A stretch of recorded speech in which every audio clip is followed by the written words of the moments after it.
Are you ready? Ready. All right, let's go. Kevin here, top 1 financial advisor and best-selling author. We are here to talk about the stock market. In case you haven't noticed, the tech sector has been up big time so far in 2023, which, naturally has you asking a question, should I invest in tech? And if so, what stocks should I invest in? Or is this entire sector overvalued and should I wait until I get a better price? So let's go ahead and break it down. I'm going to just quickly read off some of the best tech stocks so far this year. And spoiler alert, the worst company here is only up 30% so far this year. Okay, that's the worst one on the list. We got Microsoft up 30%.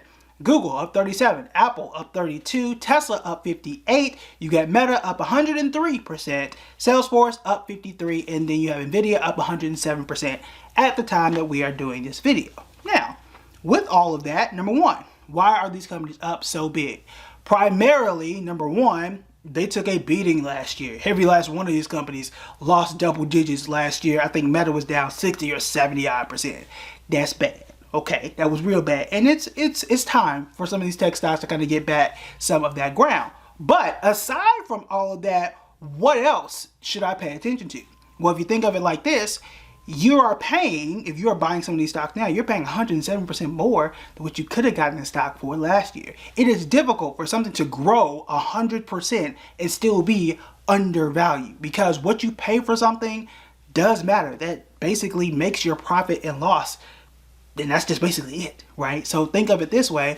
Let's say that I buy Apple. It's up 37%. I buy it at whatever price it is today, and it drops 7% to a 30% gain by the end of the year, okay? Now, if you bought it in January or you bought it last year, you made 30%, but I lost money.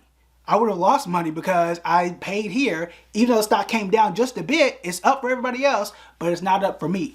That's because, again, what you pay for does matter. So how do you figure out whether or not some of these companies are overvalued or undervalued and what price should you pay?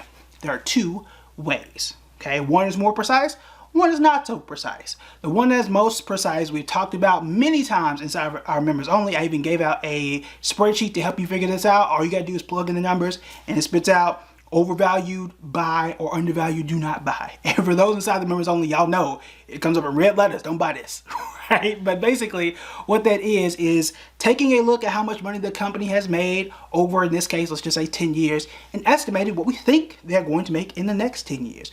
You calculate that up and you figure out what that price is. Now again, inside our members only, I did all that math for you, but the downside here is what if your calculations are wrong? And obviously what happens in the future, because something new could be invented that did not exist that can change the outlook of a company. Tesla 10 years ago didn't have any competitors. Now they do, right? And we'll see, are they going to grow at the exact same rate than what we're used to? That's a question mark. So you will see in time whether or not those calculations are going to be right, but that is one of the downsides there. But it is precise in that you can boil this down to an exact price of whether you think something should be bought here or later or right now. So that is something that can help you. Again, Saturday members only, we have an entire tool to help you do that. Now, the second thing that you want to pay attention to, or another way to look at this, is look at the income statements at these companies. And what I would do is really look at this year, if they have an earnings report out already, which most companies do, and then compare it over the last 5 years, okay? Not just 3, because 2020 was odd. In 2021, we were just coming out of the pandemic. So I would look at from 2023, go all the way back to 2018, look at those income statements. And that's going to tell you how profitable these companies are and what the trends have been. The reason why you want to look at that is to see whether or not this is hype or whether or not this is reality. Because if you ask me, let's say, for example, that Meta lost more money now in 2023 than what they did in 2022. Okay, you lost more money, but the stock is up 107% or 103%. That don't make sense. That wouldn't make sense at all. Why would that be the case? Right? If you are doing worse than what you were last year, but the stock is up. Is it up just because y'all say the words AI or the letters AI? Yes or no, right? Same thing with Nvidia. I would go back, now I'm holding Nvidia. I have not bought any more, but I've been holding it for more than a year now, and it's grown. But Is Nvidia up just because people are talking about AI, or have they sold more chips? Have they made more money? That is what I want to pay attention to, because if a company has made just 5% more in terms of revenue, the company just grew just 5%, but the stock is up 100, the stock is up 50, that tells me that it's really hype behind it. There should be something behind these stocks that are pushing it forward. Microsoft makes sense. They are backing ChatGPT. They are using this stuff inside of Bing. That makes sense. I could argue for Google. They could be behind, but they are launching. They've already launched Bard AI, and they're using it in Google Docs. They're using it in Gmail. Okay, that makes sense. That totally makes sense. Meta, while I don't like it, Meta cut several thousand people from their staff. Therefore, you're not paying that much money. The company could be more profitable. That makes sense. What is it for Salesforce? I don't know. Right? What is it for Tesla? I'm not saying that these do have it or don't, but these are the questions you're going to have to ask. And when you look at those income statements, you're going to see the answer and say, look, yeah, they have made 200% more money than what they did last year. They are steadily increasing their revenues. They're steadily increasing their profits every single year at an average of 30% or whatever that number is. Then yes, that makes sense. And I can feel comfortable buying this if I believe that the company is going to continue on that trend. These are questions you're going to have to ask, and you're going to have to go look at those income statements to figure that out, or you're going to have to do that, what we call not dollar cost averaging, discounted cash flows, to figure out what I think this company is going to do over the next 10 years. Either one can work. The first one, discounted cash flows, I know it's a big word, or a big term, and feels fancy and intimidating, but it's really not.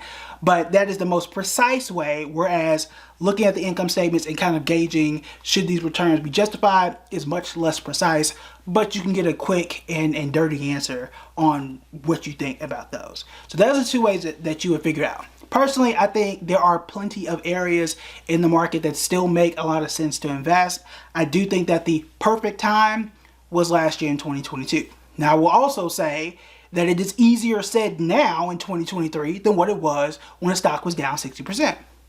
Okay, so it's easier to say that now. It is much easier to say that now, and then a year from now, it'll be easy to say whether or not this was overvalued or undervalued. Okay, so keep that in mind. But, I sold Meta. Was that a mistake?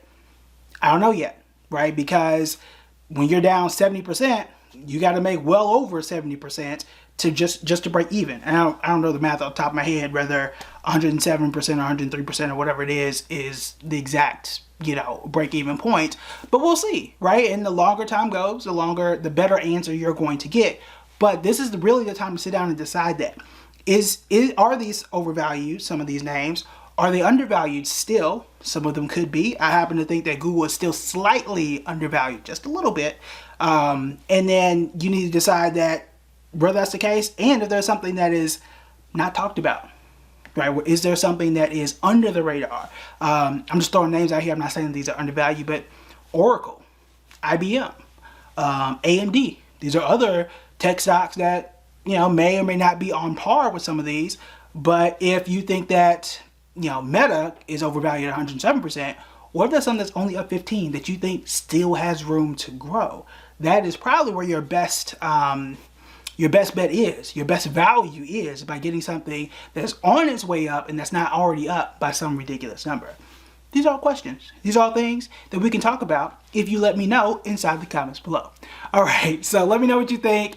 I will talk to y'all tomorrow, and as always, you definitely want to check out our members only, because this whole analysis thing, this whole overvalued, undervalued conversation, we have had these. I've given that tools, makes things very, very easy and simple for you, and it's inside our members only.